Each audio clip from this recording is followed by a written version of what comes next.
La dépression. Vous savez, l'un des plus grands signes de dépression est d'être en colère tout le temps. C'est certainement votre cas. Perte de cheveux. Mec, tu es peut-être ménopausé depuis 10 ans. La vie de Rick Harrison a pris une tournure plus choquante que tu ne peux l'imaginer. De la royauté de la télé-réalité aux pertes personnelles dévastatrices et aux trahisons familiales. C'est l'homme que tu connais comme le visage de Pawn Stars. Mais ce que tu ne sais pas, c'est le chaos et le chagrin qui se sont déroulés dans les coulisses. Pénétrons dans le monde de Rick et découvrons les rebondissements qui vous laisseront sans voix. Le conte du roi des pions.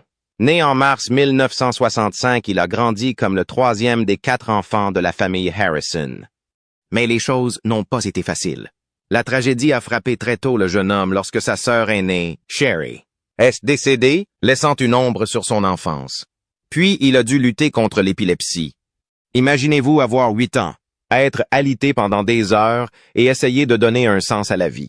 Les livres sont devenus son échappatoire, avec des titres comme The Great Brain Series qui remplissent ses journées et plantent les graines de son amour pour l'histoire et la stratégie. Mais derrière ces heures tranquilles, un secret se formait, un secret qui allait tout changer. À l'adolescence, il travaillait dur. Après avoir abandonné l'école, il a commencé à vendre des faux sacs de créateurs et à gagner beaucoup d'argent. 2 $ par semaine? Pas mal pour un enfant.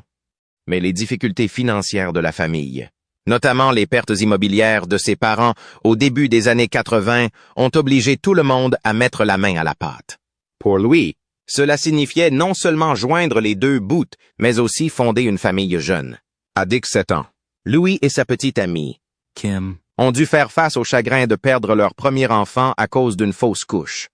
Mais des jours meilleurs suivirent avec la naissance de Corey, qui allait devenir une pierre angulaire de l'empire Pawn Stars. Au milieu des années 80, sa relation avec Kim ne dura pas. Mais la vie continua. Il retrouva l'amour avec Tracy, sa 2e femme, qui l'aida à élever Corey et leur nouveau fils, Adam. À cette époque, il s'associe à son père pour gérer une boutique de pièces de monnaie à Las Vegas. Mais ce n'était pas n'importe quelle boutique. Son talent pour raconter des histoires, en reliant le contexte historique aux objets, les distingue. Les clients ont adoré et les Harrison ont rapidement rêvé de quelque chose de plus grand. En 1989, après avoir navigué dans les lois locales compliquées, ils ont obtenu une licence de prêteur sur gage et ont ouvert le Gold and Silver Pawn Shop. L'entreprise n'a pas connu un succès immédiat.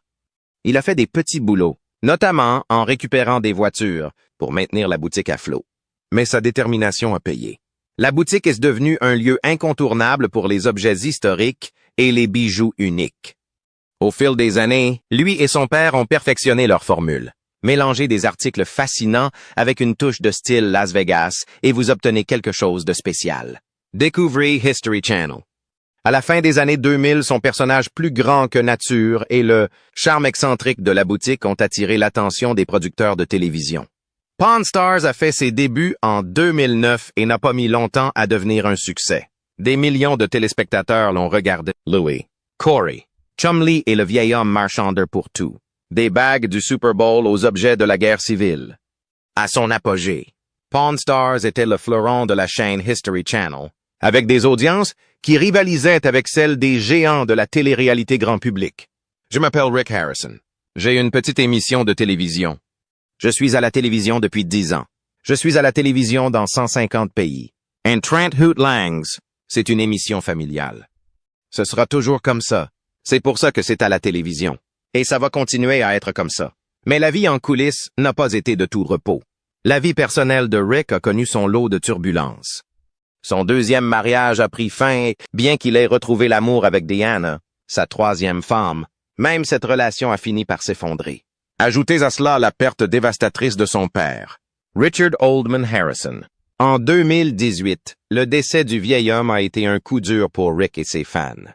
Après avoir perdu un mentor et un partenaire commercial, Rick a dû mener le navire seul. Puis est arrivée la pandémie. Comme de nombreuses entreprises, la Gold and Silver Pawn Shop a ressenti les effets de la COVID-19. Avec la baisse du tourisme et les restrictions en place, les revenus du magasin ont chuté. Rick et son équipe ont essayé de s'adapter, en réduisant les taux d'intérêt sur les prêts et en accordant aux clients plus de temps pour récupérer leurs articles. Mais malgré ces efforts, Les chiffres ne mentaient pas.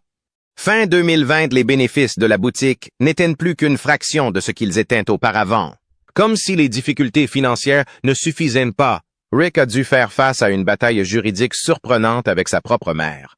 Joanne Harrison l'a accusé d'avoir mal géré les biens familiaux après la mort de son père, affirmant qu'elle n'avait pas reçu de documents financiers appropriés ni sa part des bénéfices de l'entreprise.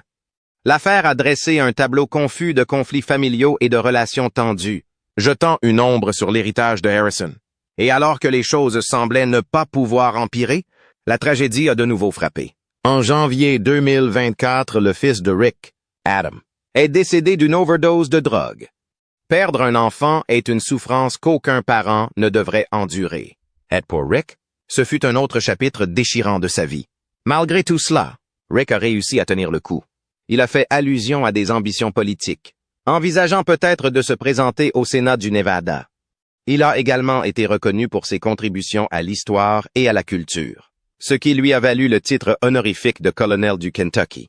Malgré les revers, Rick Harrison fait preuve de résilience.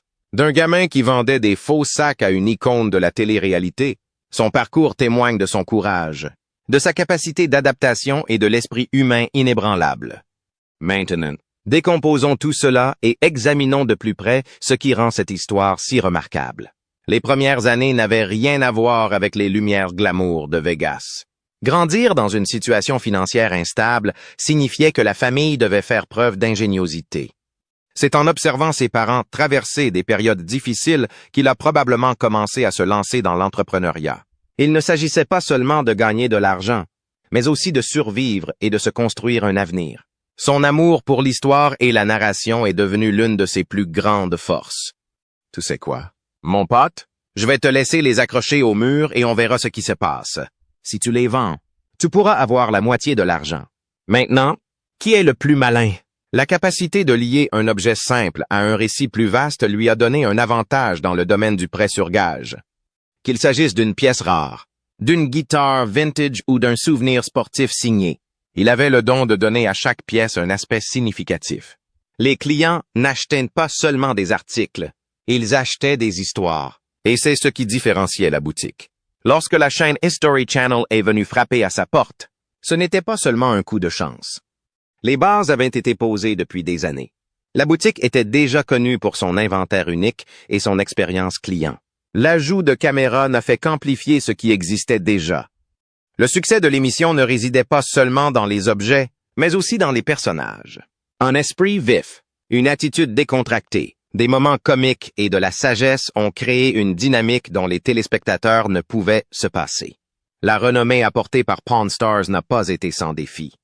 Gérer son image publique, diriger une entreprise et faire face à des difficultés personnelles n'est pas une mince affaire. Les divorces, bien que des affaires privées, ont été mis sous les feux des projecteurs. Les relations avec les enfants sont devenues un point central pour les fans curieux de connaître la véritable dynamique en coulisses. Malgré les difficultés, les liens sont restés forts, et la famille a traversé ensemble les hauts et les bas de la vie personnelle et professionnelle. Le décès du vieil homme a marqué un tournant. En tant que patriarche de la famille, sa présence a été une force d'ancrage. Sa mort a laissé un vide, non seulement dans la famille, mais aussi dans la série elle-même. Les fans ont pleuré à leur côté. Et assumer seul le rôle de chef du prêteur sur gage d'or et d'argent est devenu une lourde responsabilité qu'il a assumée avec détermination. La pandémie de COVID-19 a apporté des défis que personne n'aurait pu prévoir. Pour une entreprise qui prospérait grâce au tourisme et aux clients de passage, les confinements ont été dévastateurs. Les décisions de baisser les taux d'intérêt et d'allonger les durées de prêt ont montré un engagement envers la communauté. Mais même cela n'a pas suffi à éviter des pertes importantes. La pandémie a souligné à quel point même les entreprises les plus établies peuvent être fragiles lorsqu'elles sont confrontées à des circonstances sans précédent. La bataille juridique avec Joanne Harrison a été un autre coup dur. Les conflits familiaux liés à l'argent et aux affaires peuvent être particulièrement douloureux, et cette affaire ne fait pas exception. Les accusations et les demandes reconventionnelles ont ajouté de la tension à une période déjà difficile. Pour les fans, c'était un rappel que même les familles qui travaillent ensemble peuvent être confrontées à de profondes divisions. La perte d'Adam a peut-être été le chapitre le plus déchirant. La toxicomanie est une maladie dévastatrice qui affecte non seulement les individus, mais des familles entières. La reconnaissance publique de la mort de son fils a souligné l'importance d'aborder ces problèmes avec compassion et soutien. Cette perte a suscité une vague de sympathie de la part des fans et a servi de rappel poignant de la fragilité de la vie. La vie de Rick Harrison est pleine de hauts et de bas. Voyons comment tout a commencé. De bonnes affaires et des rêves de sucrerie. Pawn Stars a pour vocation de transformer des objets étranges et uniques en une somme d'argent conséquente. L'équipe excentrique qui se cache derrière cette série fascine les téléspectateurs depuis des années grâce à ses marchandages acerbes et à ses personnalités décalées. Mais devinez quoi? Le type que tout le monde considère comme un peu idiot, Chumlee, est en fait le plus riche de toute la bande.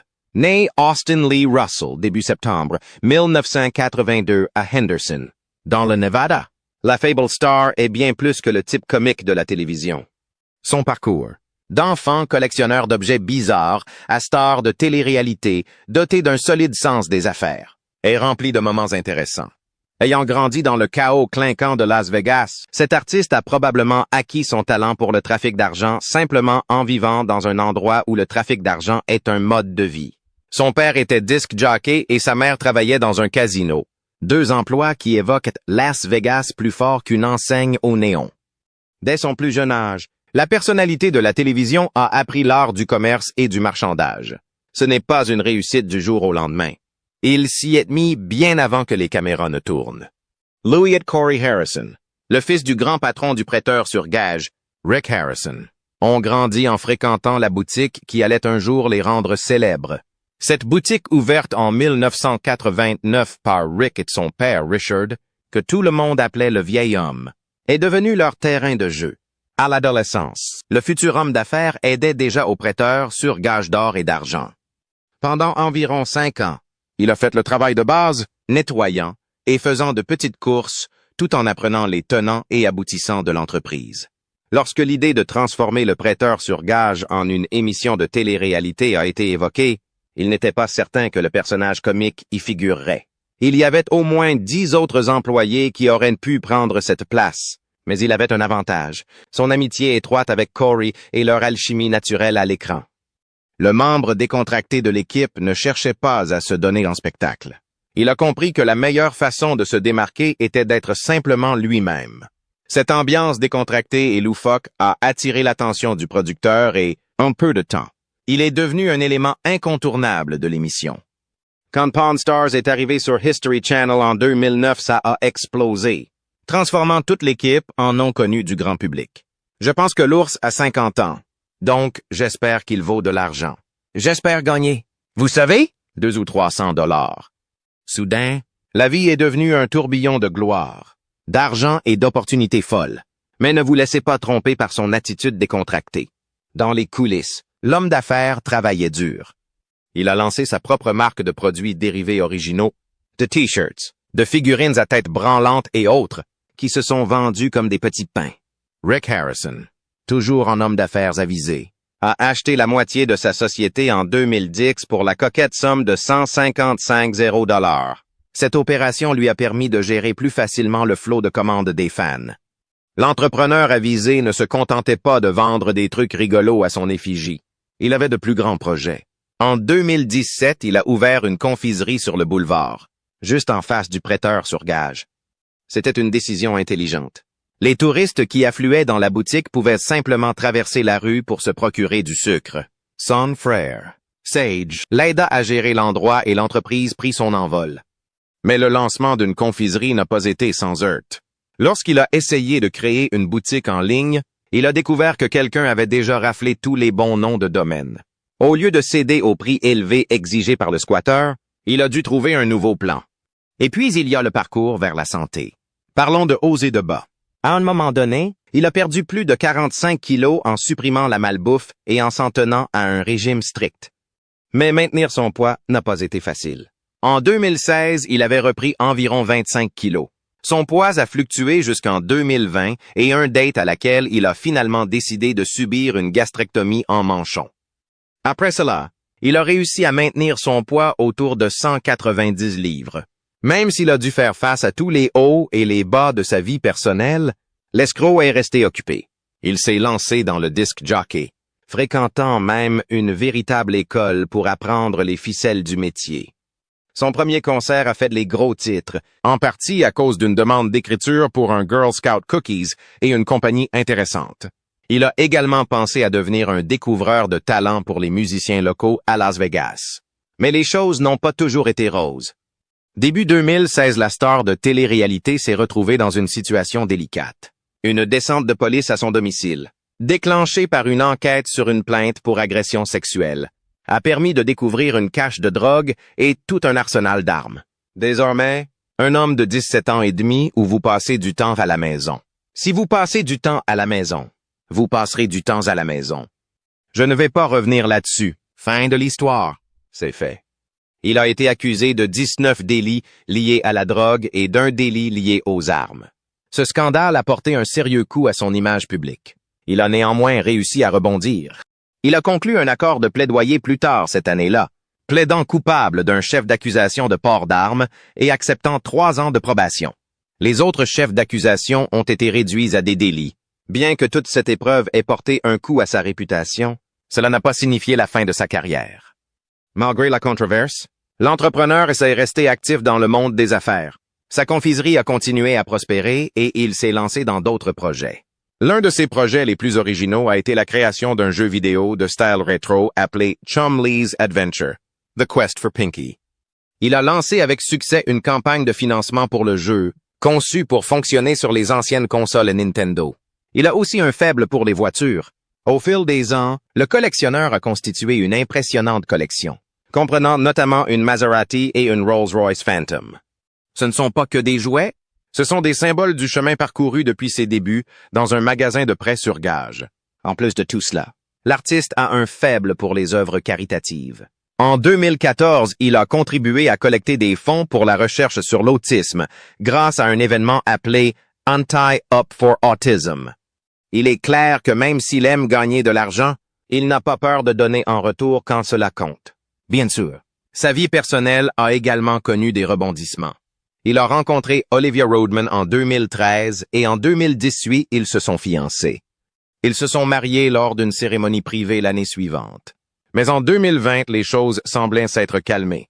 Le couple a arrêté de partager des photos ensemble en ligne et des rumeurs ont commencé à circuler sur une possible séparation. Malgré tout, ils semblaient toujours se respecter mutuellement, aimant parfois les publications de l'autre sur les réseaux sociaux. L'immobilier est un autre domaine dans lequel la star a fait preuve d'une grande intelligence. En 2019, il a vendu sa maison de Las Vegas pour près de 14 millions de dollars. Un joli bénéfice étant donné qu'il l'avait acheté pour un peu plus d'1 million de dollars 7 ans plus tôt. Le lieu était immense, s'étendant sur 2 hectares, avec une maison principale, une maison d'hôtes et une piscine digne d'une rockstar. Puis le spectacle est arrivé et tout a changé. La Mina d'Or de Las Vegas. À la fin des années 2000, avant que le streaming ne domine le monde, une petite émission intitulée Pawn Stars a fait son apparition sur History Channel. Et il ne s'agissait pas seulement de mettre en gage de vieux objets.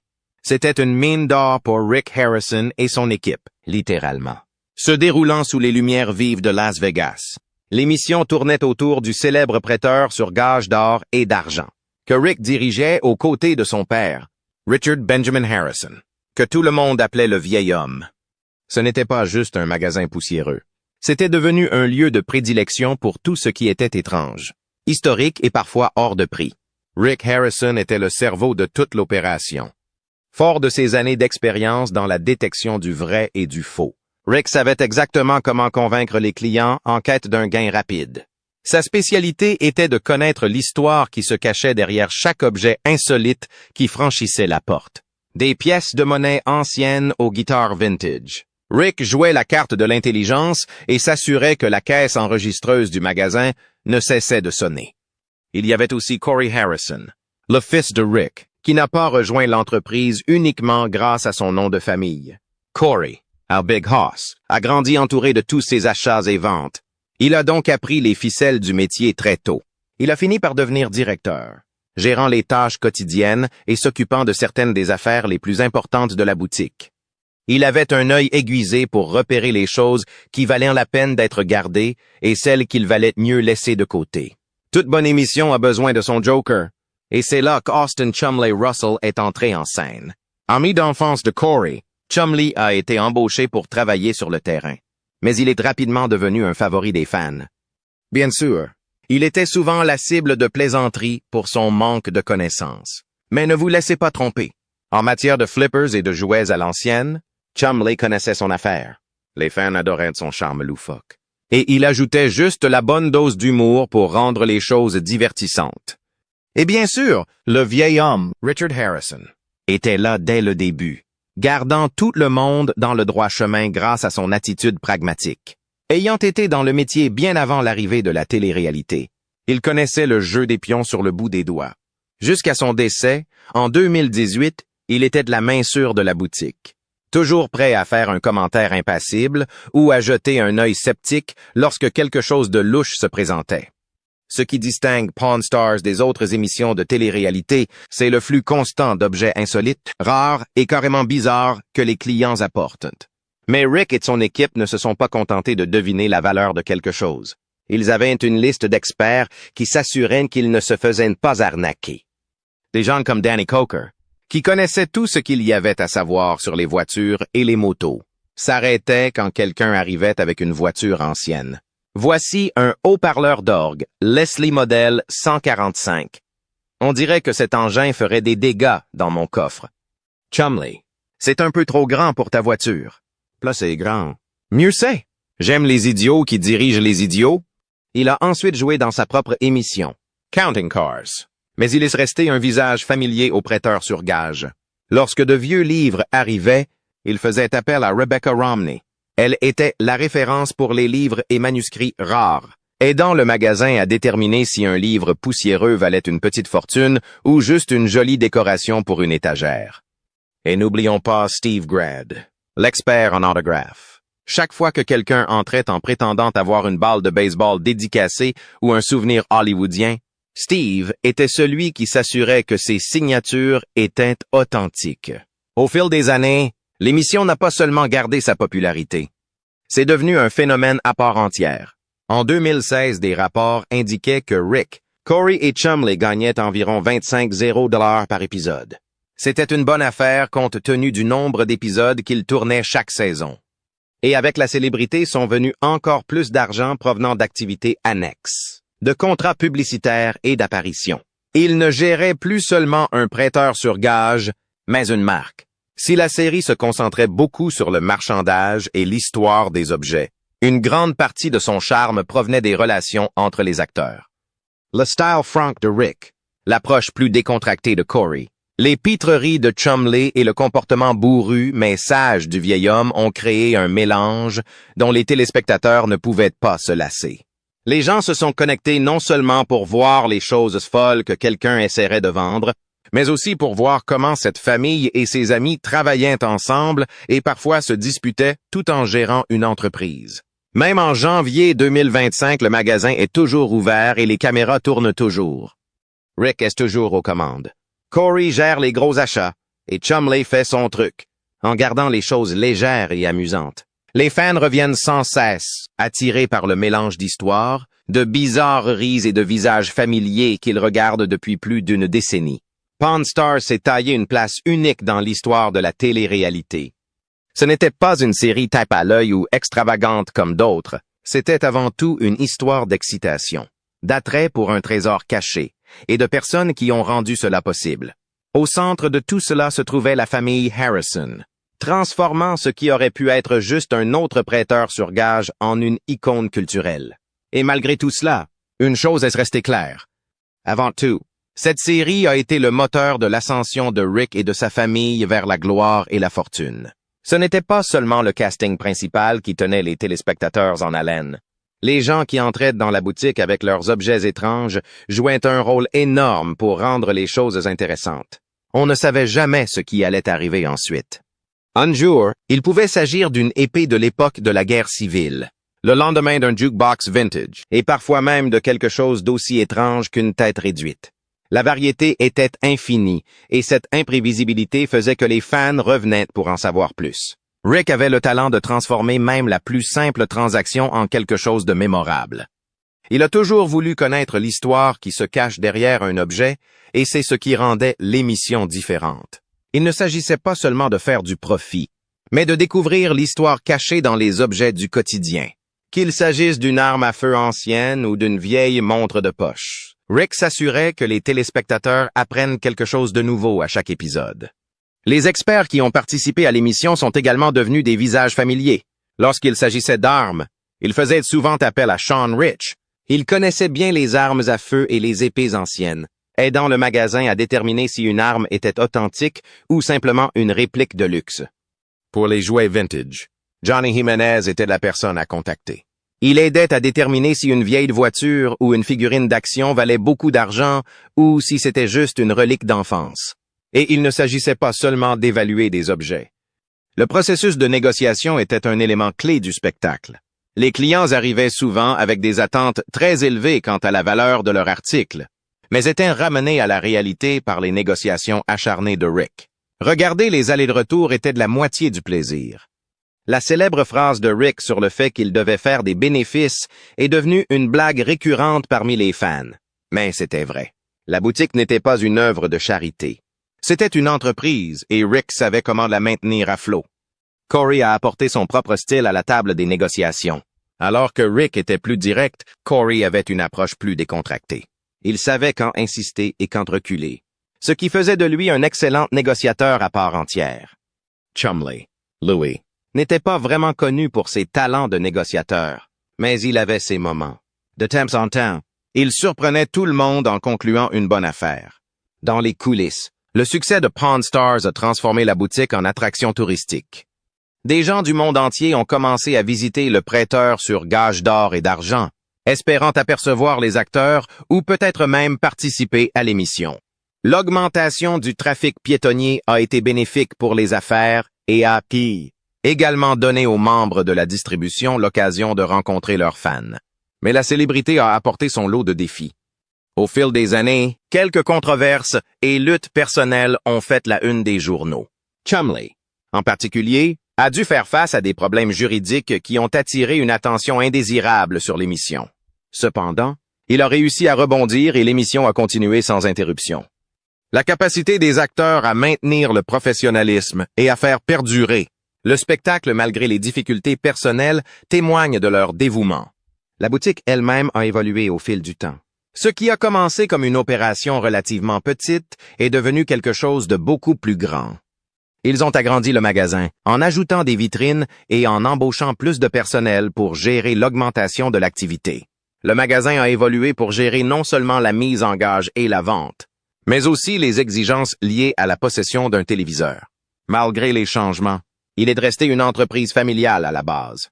Au fil des années, Pawn Stars a inspiré plusieurs séries dérivées. Des émissions comme American Restoration et Counting Cars ont fait appel à certains des experts qui étaient apparus dans Pawn Stars. Bien que ces séries dérivées aient eu leur propre attrait, aucune d'entre elles n'a vraiment réussi à capturer la magie de l'original. Pawn Stars est restée l'émission phare, celle par laquelle tout a commencé. Même si de nouvelles émissions de télé-réalité sont apparues et ont disparu, Pawn Stars a continué à faire des ravages. Son mélange d'histoire, d'humour et de marchandage s'est avéré être une formule gagnante. La série a réussi à rester innovante en introduisant constamment de nouveaux éléments et en mettant l'accent sur les personnalités que les fans ont appris à aimer. Au fil des saisons, la série a commencé à adopter son statut de phénomène culturel. Les membres de la distribution sont devenus des célébrités à part entière, faisant des apparitions lors d'événements et lançant même leurs propres produits dérivés. Malgré leur célébrité, ils ont gardé les pieds sur terre, continuant à gérer la boutique et à filmer de nouveaux épisodes. Ce qui a fait le succès de Pawn Stars, c'est son authenticité. Bien qu'il s'agisse d'une émission de télé-réalité, elle n'a jamais semblé trop scénarisée ou fausse. Les interactions entre les membres du casting semblaient authentiques, et les objets qui entraient dans la boutique étaient de véritables pièces d'histoire. Cette authenticité a trouvé un écho auprès des téléspectateurs, faisant de Pawn Stars une émission hors du commun dans un domaine de télé-réalité surchargé.